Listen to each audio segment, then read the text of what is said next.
Hello guys, എല്ലാവർക്കും പുതിയ വീഡിയോയിലേക്ക് സ്വാഗതം. അപ്പോൾ ഇന്ന് നമ്മൾ വന്നിരിക്കുന്നത് ചെറിയൊരു എക്സ്പെരിമെൻ്റ് ആയിട്ടാണ്.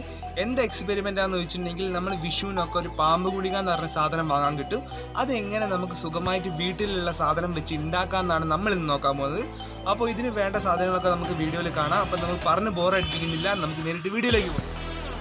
അപ്പോൾ ആദ്യം നമ്മൾ എന്താ ചെയ്യേണ്ടതെന്ന് വെച്ചാൽ, നമ്മൾ ആദ്യം ഒരു ക്ലീൻ കപ്പ് എടുത്തിട്ട് അതിലേക്ക് 3.5 ടേബിൾ സ്പൂൺ പൗഡർ ഷുഗർ ഇട്ട് കൊടുക്കേണ്ടതാണ്, അഥവാ പഞ്ചസാര പൊടി. അപ്പോൾ സാധാരണ പഞ്ചസാര പൊടിച്ചിട്ട് 3.5 ടേബിൾ സ്പൂൺ നമ്മൾ അതിൽ കൊടുക്കേണ്ടതാണ്. പിന്നെ നമ്മൾ അടുത്ത ഇൻഗ്രീഡിയൻ്റ് ആയിട്ട് യൂസ് ചെയ്യുന്നതാണ് ബേക്കിംഗ് സോഡ. അപ്പോൾ നമുക്ക് ഇതിന് വേണ്ടത് 1.5 ടേബിൾ സ്പൂൺ ബേക്കിംഗ് സോഡയാണ് വേണ്ടത്. അപ്പോൾ നിങ്ങൾ ശ്രദ്ധിക്കേണ്ട ഒരു കാര്യം എന്ന് വെച്ചാൽ, 3.5 ടേബിൾ സ്പൂൺ ഷുഗർ എടുക്കുകയാണെങ്കിൽ 1.5 ടേബിൾ സ്പൂൺ ബേക്കിംഗ് പൗഡർ എടുക്കാൻ നോക്കുക, അല്ലെങ്കിൽ ബേക്കിംഗ് സോഡ എടുക്കേണ്ടതാണ്. പിന്നെ നമ്മൾ ഈ ബേക്കിംഗ് സോഡയും ഈ ഷുഗറും നല്ലോണം മിക്സ് ചെയ്യേണ്ടതാണ്, നല്ല രീതിയിൽ തന്നെ മിക്സ് ചെയ്ത് കൊടുക്കേണ്ടതാണ്.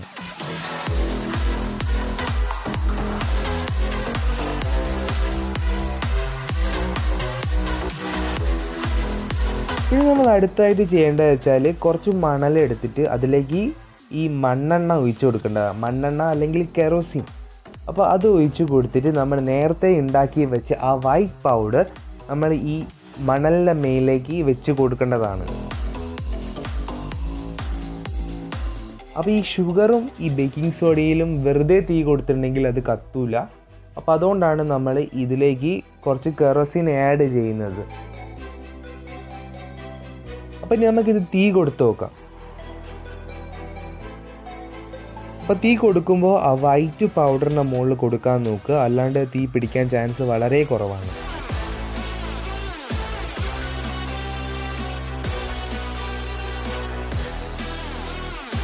അപ്പോൾ തീ പിടിച്ച് കഴിഞ്ഞിട്ടുണ്ടെങ്കിൽ ചുറ്റും തീ പിടിപ്പിക്കേണ്ടതാണ്, അല്ലാണ്ട് ഒരു സൈഡിൽ നിന്ന് മാത്രം തീ പിടിച്ച് കഴിഞ്ഞിട്ടുണ്ടെങ്കിൽ ആ സൈഡിൽ നിന്ന് മാത്രം ഇത് പൊന്തി വരും. അതുകൊണ്ട് തീ പിടിക്കുമ്പം ചുറ്റും പിടിപ്പിക്കാൻ നോക്കുക.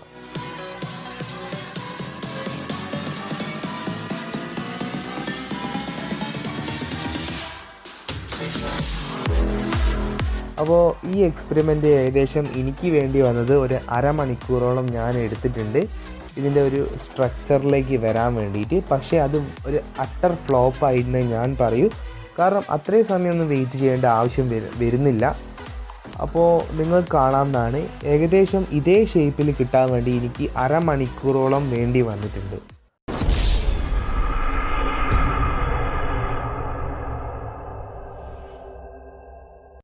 അപ്പോൾ ഞാനൊരു കാര്യം ചെയ്തു, ഇതേ മിക്സ്ചറിൽ തന്നെ കുറച്ച് ക്വാണ്ടിറ്റി കുറച്ചിട്ട് അത് കെറോസിനിൽ മിക്സ് ചെയ്തിട്ട് ഞാനൊരു ബോൾ ഷേപ്പിലേക്ക് മാറ്റിയെടുത്തിട്ടാണ് അടുത്ത എക്സ്പെരിമെൻ്റ് ചെയ്യാൻ പോകുന്നത്. അപ്പോൾ ഞാൻ നേരത്തെ മിക്സ്ചർ കെറോസിൻ മിക്സ് ചെയ്തിട്ട് അതൊരു ബോൾ ഷേപ്പിലേക്ക് മാറ്റിയെടുത്തിട്ടുണ്ട്. അപ്പോൾ ഞാൻ പറയുന്നില്ല ഇതിന് കുറച്ച് സമയം മാത്രം മതിയെന്ന്, ഇതിനും കുറച്ച് സമയം വേണ്ടി വരുന്നതാണ്.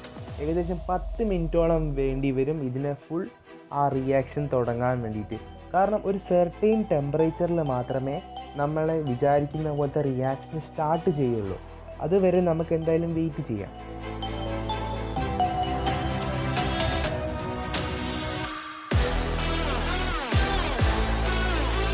അപ്പോൾ നിങ്ങൾ ഈ വീഡിയോയിൽ കാണുന്ന പോലെ ഇത്രയും പെട്ടെന്നൊന്നും നമ്മളെ റിയാക്ഷൻ സ്റ്റാർട്ട് ചെയ്തിട്ട് ആ സ്നേക്ക് സ്ട്രക്ചർ പുറത്തേക്ക് വരുന്നതല്ല.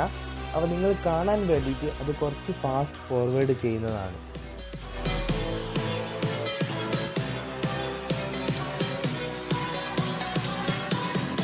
ഏകദേശം നല്ല സമയം എടുക്കും ഇത് പുറത്തേക്ക് വരാൻ വേണ്ടിയിട്ട്.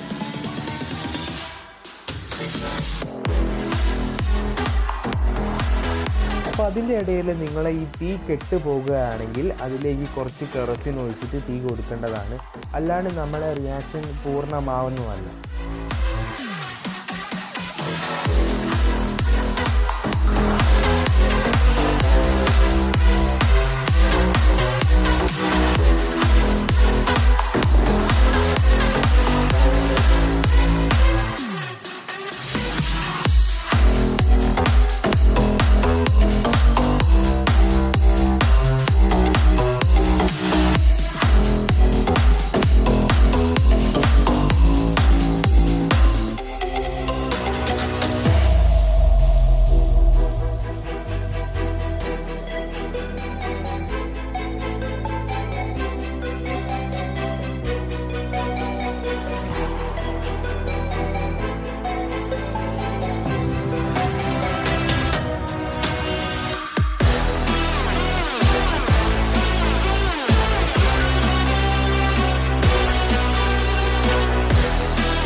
എല്ലാവർക്കും ഈ വീഡിയോ ഇഷ്ടപ്പെട്ടെന്ന് ഞാൻ വിചാരിക്കുന്നു. ഇഷ്ടപ്പെട്ടിട്ടുണ്ടെങ്കിൽ ലൈക്ക് അടിക്കുക, ഇഷ്ടപ്പെട്ടില്ലേ ഡിസ്ലൈക്ക് അടിക്കുക.